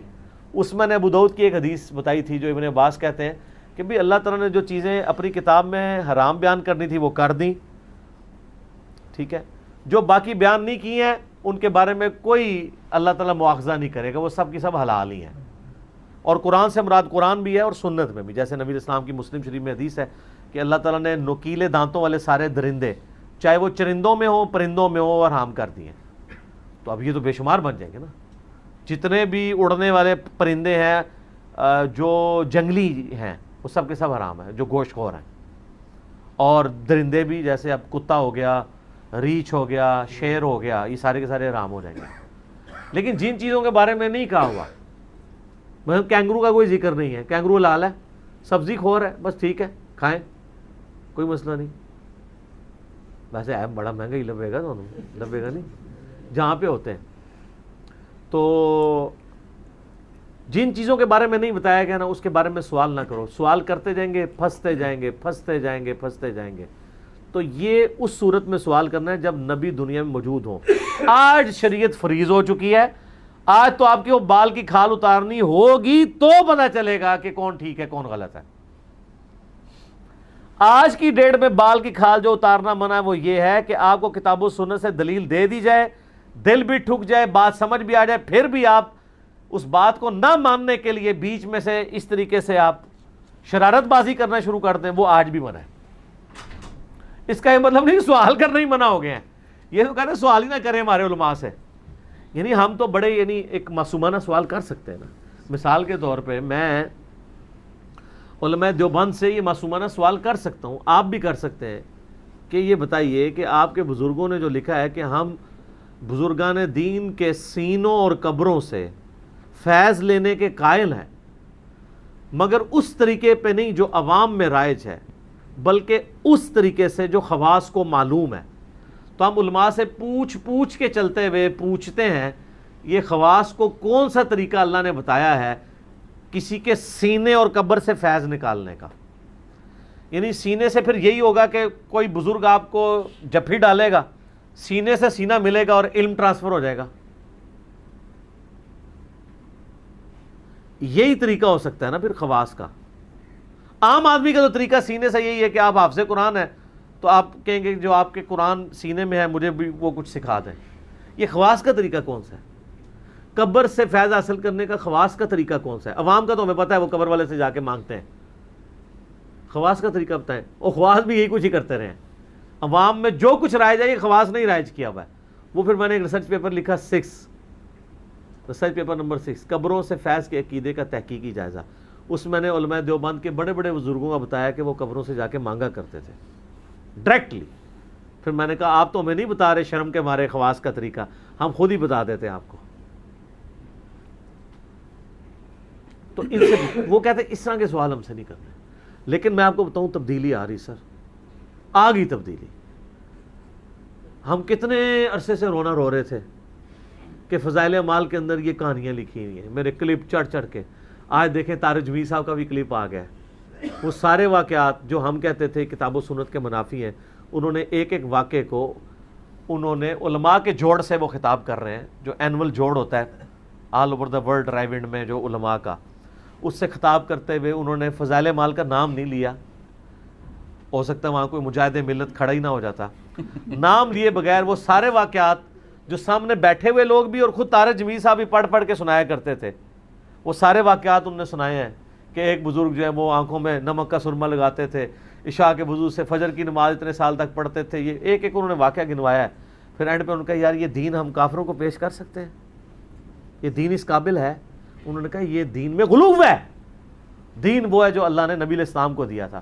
اور اس کے اگینسٹ انہوں نے وہی حدیث بیان کی جو میں اکثر بیان کرتا ہوں کہ 3 اصحاب نبی علیہ السلام کے پاس آئے، انہوں نے نبی علیہ السلام کی بیویوں سے آپ کی غیر موجودگی میں پردے میں پوچھا کہ نبی علیہ السلام کی عبادت کا کیا حال ہے؟ تو جب انہوں نے بتایا تو ان کو لگا نبی علیہ السلام تو بہت کم ہی عبادت کرتے ہیں۔ تو ایک نے کہا میں روزانہ پوری رات جاگ کے نماز پڑھوں گا، دوسرے نے کہا میں روزانہ روزہ رکھوں گا، تیسرے نے کہا میں نکاح نہیں کروں گا، شادی کروں گا تو پھر مصیبت میں پڑ جاؤں گا، میں اللہ اللہ ہی کروں گا۔ یہ کیا کہ وہاں سے چلے گئے۔ یہ حدیث ساری سنائی طارق جمیل صاحب نے، اور پھر انہوں نے یہ بھی کہا کہ اس پہ امام بخاری نے باب باندھا ہے کہ عبادت میں غلو کرنا مکروہ ہے اسلام میں۔ تو سر یہ جو مکروہ ہے نا، یہ سارے کا سارا مکروہ فضائل اعمال اور فضائل صدقات میں لکھا ہوا ہے۔ فضائل اعمال اور فضائل صدقات کو ان واقعات سے پاک کریں، اور جب تک یہ پاک نہیں ہوتی ہے تو تبلیغی جماعت کے مخلص لوگوں سے کو پاک کر دیں کہ ان کے ہاتھ میں یہ کتاب نہ آئے بلکہ یہ پاک کتاب ان کو تھمائے، اس کو ترجمے سے پڑھا جائے۔ تو وہ بخاری مسلم کی حدیث میں آتا ہے کہ جب نبی علیہ السلام کو شکایت ملی، آپ نے گھر آئے تو آپ کو بتایا آپ کی بیویوں نے کہ اس طرح آپ کے 3 لاڈلے صاحب آئے تھے، تو وہ تو بڑے بڑے دعوے کر کے گئے۔ آپ فرمایا بلاؤ ان کو۔ آپ فرمایا اللہ کی قسم میں تم سے زیادہ نیکوکار ہوں، میں رات کو سوتا بھی ہوں، نماز بھی پڑھتا ہوں رات کو اٹھ کے، میں اپنی بیویوں کے پاس بھی جاتا ہوں، میں روزہ رکھتا بھی ہوں، چھوڑ بھی دیتا ہوں، اور نکاح میری سنت ہے، جس نے میری سنت سے اغراض کیا اس کا مجھ سے کوئی تعلق نہیں۔ تو نبی علیہ السلام نے وہ دین پیش کیا جو آپ کافروں کو پیش کر سکتے ہیں۔ ویسے میں آپ کو بتاؤں کہ یہ بھی اب پرانی بات ہو گئی ہے، اب آپ وہ دین کافروں کو کیا مسلمانوں کو بھی نہیں ہماری ویڈیوز کے بعد پیش کر سکتے۔ لوگ مسلمان نیچے کمنٹس کر دیتے ہیں، بریلوی تو بندی اہل حدیث شیعہ نہیں کرتے ہیں، مسلمان کمنٹس کر دیتے ہیں نیچے، وہ بھی مسلمان ہیں لیکن وہ والے مسلمان جن کو سمجھ آ گیا ہے کہ یہ فرقہ وارانہ تعصب ہے، وہ اب آپ کافروں نہیں سر، نہ فضائل اعمال کافروں کو نہیں، آپ مسلمانوں کو بھی نہیں آپ پیش کر سکتے، وہ بھی انجینئرنگ کر دیں گے آپ کی پکڑ کے کہ یہ سر آپ کیا کر رہے ہیں, یہ تو دین میں اس قابل نہیں کہ آپ پیش کریں. تو سر تبدیلی آ رہی ہے, آپ کوشش جاری رکھیں, انشاءاللہ تعالی چینج آئے گی. اسی ویڈیو کے نیچے ایک تبلیغی بھائی نے کمنٹس کیا ہوا تھا کہ آپ سمجھے نہیں طارق جمیل صاحب کیا کہنا چاہتے ہیں. کیا کہنا چاہتے ہیں؟ ہاں, وہ یہ کہنا چاہتے ہیں کہ بزرگ ٹھیک تھے لیکن یہ جو کام ہوئے ہیں وہ دین نہیں تھا. ہاں ٹھیک ہے, یعنی بزرگ ٹھیک تھے, بزرگوں کے کرتوت ٹھیک نہیں تھے. بس یہی ہے. ہاں تو ہم بھی تو یہی کہہ رہے ہیں. ہم کہتے ہیں ڈونلڈ ٹرمپ بھی ٹھیک ہے, اس کے کرتوت ٹھیک نہیں. وہ ٹھیک اس لیے کہ اس کو اللہ نے بنایا نا, ربنا ما خلقت ھذا باطلا. فرعون بھی ٹھیک تھا لیکن اس کے کرتوت غلط تھے. جتنے بڑے بڑے لوگ ہیں وہ ٹھیک ہی تھے, کرتوت برے تھے ان کے. جب انہوں نے کرتوت اچھے کر لیے تو وہ اچھے بن گئے. تو وہ یہ نہیں یہ کہنا چاہتے. یہ بات تو سمجھ میں آ گئی کہ اب نزول, اب آپ نیچے یہ بھی جواب دے دیجیے گا کہ ہمیں بھی یہی سمجھ آیا ہے کہ بزرگ آپ کے ٹھیک تھے, ان کے کرتوت ٹھیک نہیں تھے. اور اس کا مطلب کیا ہوا کہ آپ کو لوگوں کو یہ بتانا چاہیے کہ ہمارے بزرگوں کا آپ احترام کریں کہ لیکن خدا کے لیے جو وہ کام کرتے رہے وہ کام آپ نے نہیں کرنے, ان کے کرتوت ٹھیک نہیں تھے. تو انشاءاللہ بزرگوں کا احترام کرنا لوگ خود ہی چھوڑ دیں گے. ہماری تو ون ون سچویشن ہے دونوں طرف. آپ بزرگوں کو صحیح کہہ کے ان کے کرتوتوں کو غلط کہہ لیں تب بھی ہماری جیت ہونی ہے. اور آپ دیکھنا یار کس طرح چھیڑتے ہیں مانو, روزہ تسی خراب کر رہے ہو, اپنا بھی میرا بھی. انہوں نے پچھلے روزے جی بڑی شرارتیں کی تھیں سر, اس لیے میں نے ان کی جو مجلس نمبر 11 تھی نا, 28 مئی کو ہوئی تھی نا ہماری, یوم تکبیر والے دن, تو وہ ہم نے پھر رات کو مجلس رکھی تھی. تو رات کو ذرا پھر بندہ کھل ڈل کے بات کرے انشاءاللہ. اچھا جی آپ یہ تو ہو گیا. خیر میں یہ پوچھنا چاہ رہا تھا کہ اب نزول والا معاملہ بھی کوئی نہیں ہے, کسی مزید چیز کی فرضیت کا بھی کوئی ڈر نہیں ہے. ایک طرف یہی اہل علم یہ کہتے ہیں کہ انجینئر سے اور ڈاکٹروں سے دین نہ سیکھیں, اہل علم سے سیکھیں, اور قرآن کی آیت بھی پیش کرتے ہیں کہ فَاسْأَلُوا أَهْلَ الذِّكْرِ إِن كُنتُمْ لَا تَعْلَمُونَ. صحیح ہے. جب ہم سوال کرتے ہیں تو وہ کبھی سوال کرنے سے روک دیتے ہیں, اور کبھی کہتے ہیں کہ کس طرح کے سوال کر رہے ہو, کس کو سن رہے ہو, کہاں سے آ رہی ہیں یہ چیزیں. تو اس طرح کا پھر رویہ کیوں ڈیولپ ہو جاتا ہے؟ وہ اس لیے کہ یہ اپنا مذاق خود بنوا رہے ہیں نا. ان کو یہ پتہ ہی نہیں ہے کہ لوگ گھاس نہیں کھاتے ہیں. یہ ایک ٹکٹ میں 2-2 3-3 مزے کرنا چاہتے ہیں. ایسا تو نہیں ہوگا نا. ایک طرف اپنی بزرگی ویل کر رہے ہیں ان کتابوں کی بنیاد پہ, دوسری طرف جن کتابوں کی بنیاد پہ بزرگی ویل کر رہے ہیں انہی کتابوں کا ریفرنس ان سے پوچھیں تو ناراض ہو جاتے ہیں, یا انہی کتابوں سے ان کو کوئی ایسی بات کر دیں جو ان کے خلاف ہے تب بھی ناراض ہو جاتے ہیں. تو اس کا مطلب سب سے پہلے ان کی بزرگی ان سے چھین لیں. ہم علماء کی عزت کیوں کرتے ہیں؟ کیا اس وجہ سے کہ ان کی داڑھی لمبی ہے, یا پیٹ ان کا زیادہ نکلا ہوا ہے, یا باقی لوگ جو ہیں وہ بریانی کی 1 پلیٹ کھاتے ہیں وہ 3 کھا سکتے ہیں,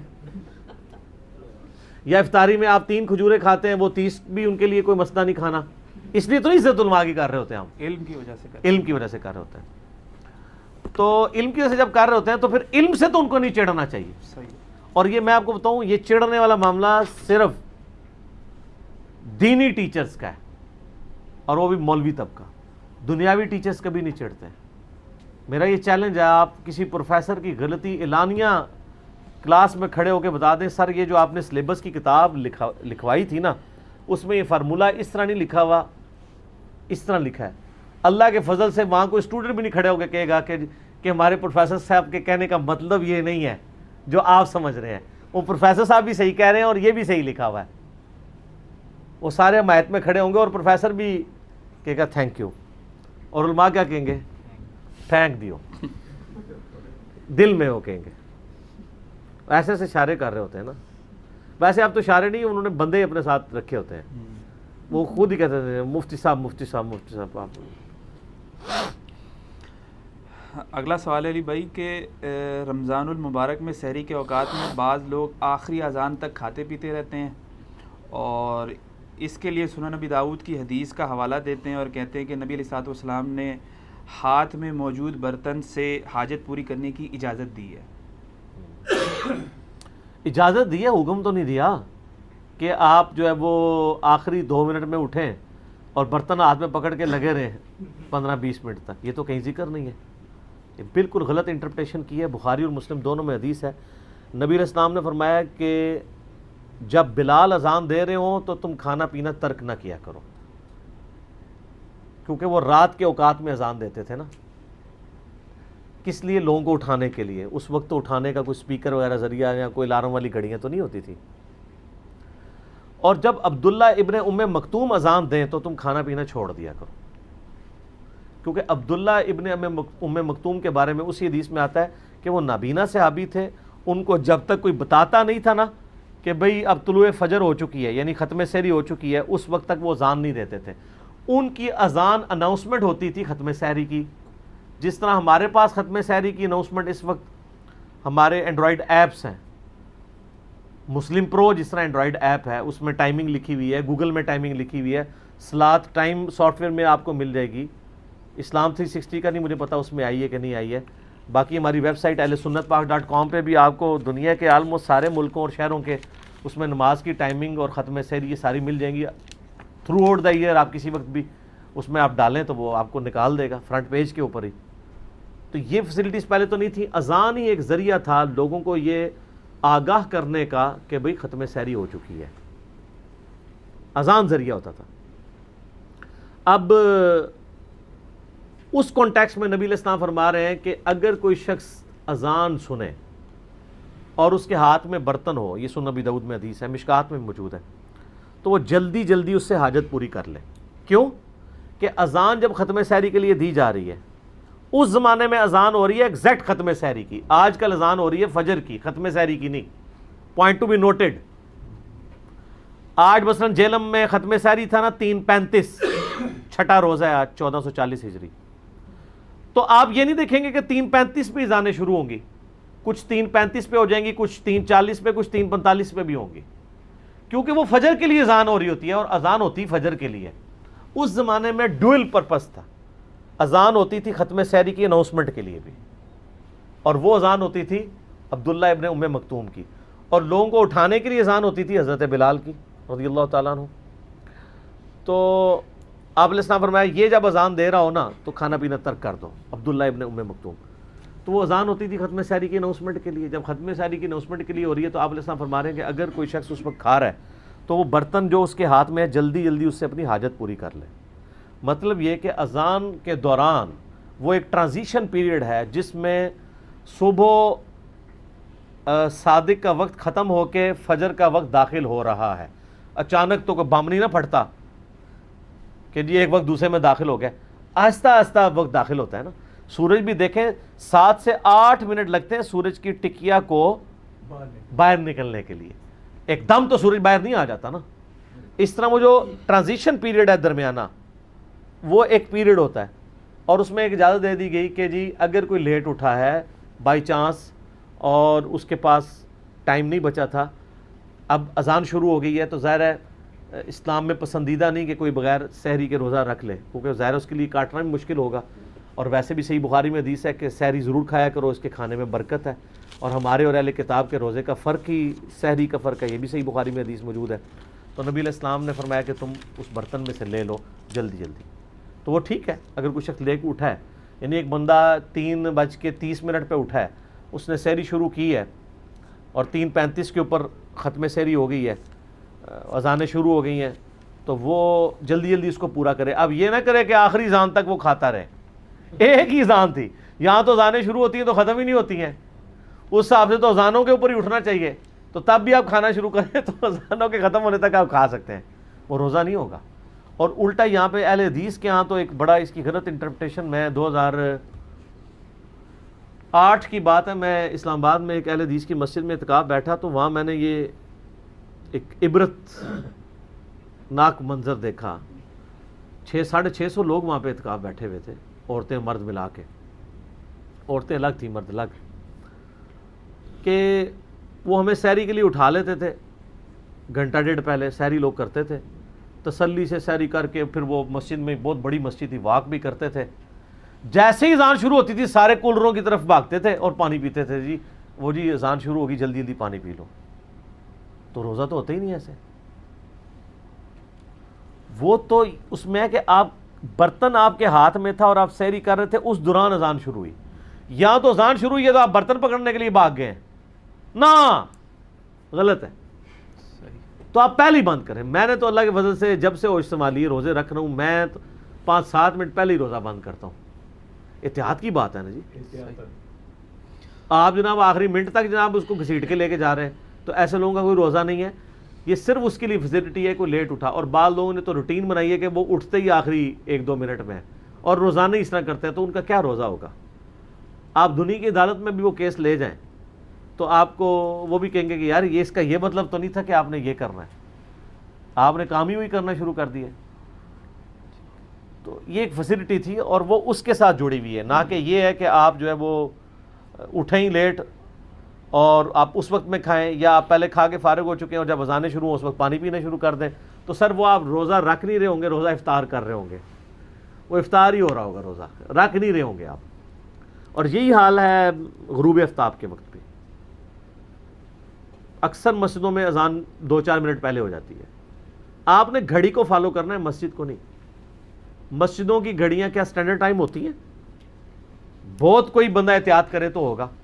اگر گھڑی مسجد کی سٹینڈرڈ ٹائم نہیں ہے, مسجد کی گھڑی سپوز 3 منٹ پیچھے رکھی ہوئی ہے کسی عالم نے, اور اس کے مطابق اب آپ ختم سحری کروا رہے ہیں, تو آپ کا تو روزہ مارا گیا.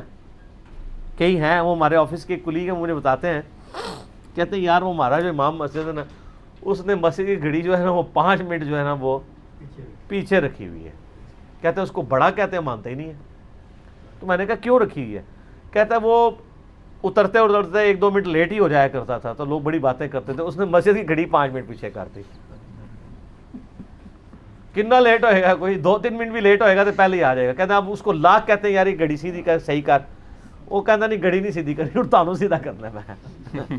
تو اب چونکہ گھڑیاں سر, لہٰذا اب کا معاملہ بھی ذرا سختی ہوگا.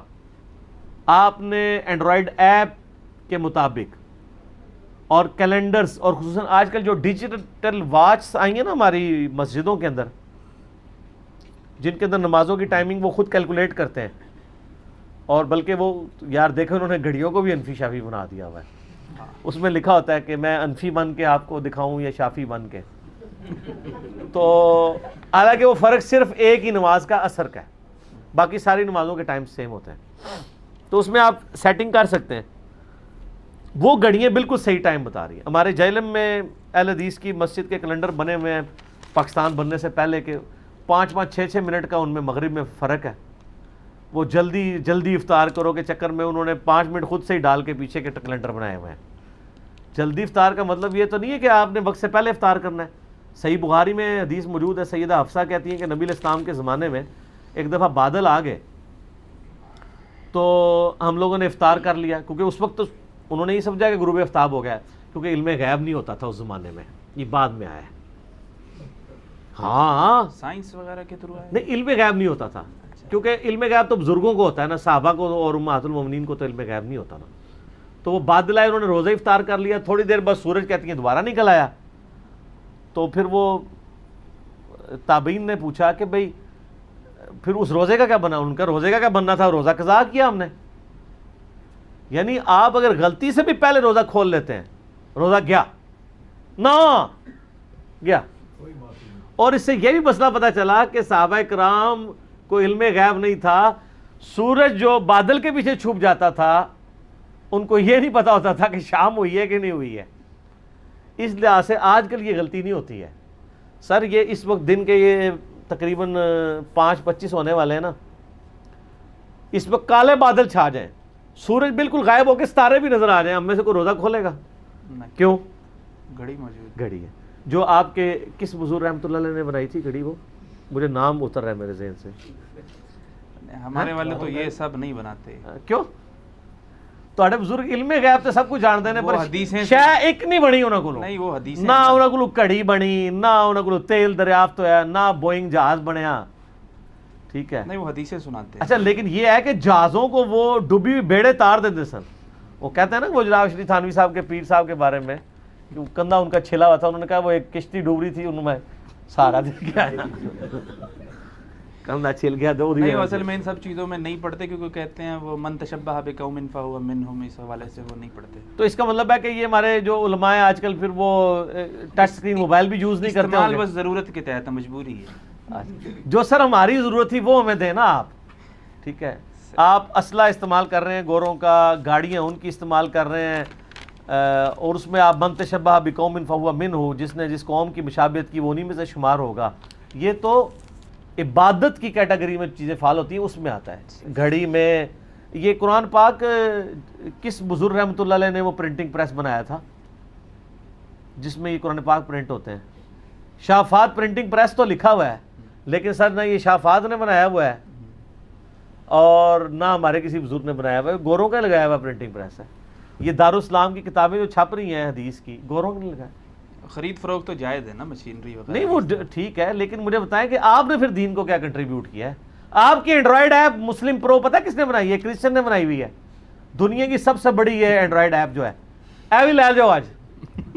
اور یار اونتے بزرگ تھوڑے پڑھ لکھ گئے سن, کہتے ہیں نہیں ہمارے بزرگوں میں بھی پڑھے لکھے لوگ موجود ہیں, بڑے بڑے اس وقت دنیاوی تعلیم یافتہ ہیں, اون ہی کچھ کر دیں دے. ابھی بھی مسلم پرو جو ہے وہ ایک کرسچن نے بنائی ہوئی ہے. صحیح. تو یہ اس طرح کی ایپس کی وجہ سے اب آسانی ہو گئی ہے. تو آپ جو ہے نا اب گھڑیوں کو فالو کیا کریں, نہ اذان پہ روزہ بند کریں نہ اذان پہ روزہ کھولیں, کیونکہ نہ ان کی اذانوں کا اعتبار ہے, نہ ان کی مسجد کی گھڑیوں کے سٹینڈرڈ ٹائم ہونے کا اعتبار ہے, نہ ان کے ٹائم ٹیبل درست ہونے کا اعتبار ہے. وہ اتنا نہ فرق.